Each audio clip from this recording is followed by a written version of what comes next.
everyone, welcome back to another episode of Back to Basics.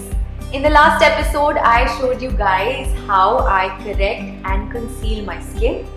And if you have followed those steps properly, then I told you that you don't need to apply a lot of foundation. Foundation anyway is supposed to be something that evens out your skin tone and is not meant to cover up your imperfections or your spots. That is what concealer is for. So today, let's start with applying foundation and blending it properly, and just remember that less is more. Before you guys start applying your foundation, there are some steps that you should never ever skip. Number one is moisturizer, so that there is no flaky dryness happening on the skin and your skin looks moisturized, hydrated and plump. And number two is your primer. Do not ever skip a good primer because that is what will hold your makeup in place for hours.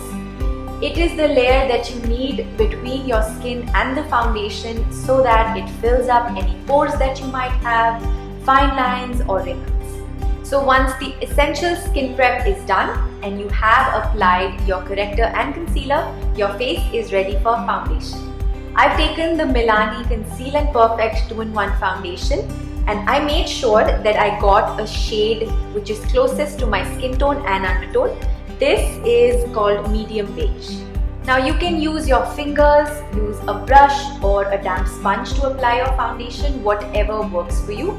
I like to use a buffing brush, and I'm just picking up the foundation from the back of my hand onto the brush, and now I will just start patting this. The areas that you've already applied concealer, try to use patting motions and not shift that around. Ensure that you blend your foundation into your hairline properly.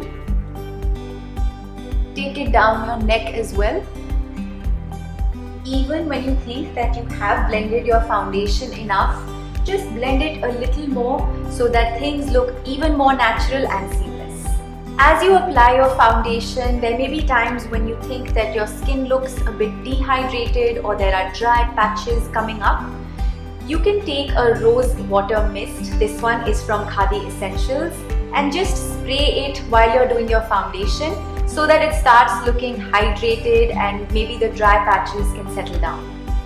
So that'll be all for today's episode of Back to Basics, and I'm hoping that these tips and tricks will be useful for you guys when you actually apply your foundation.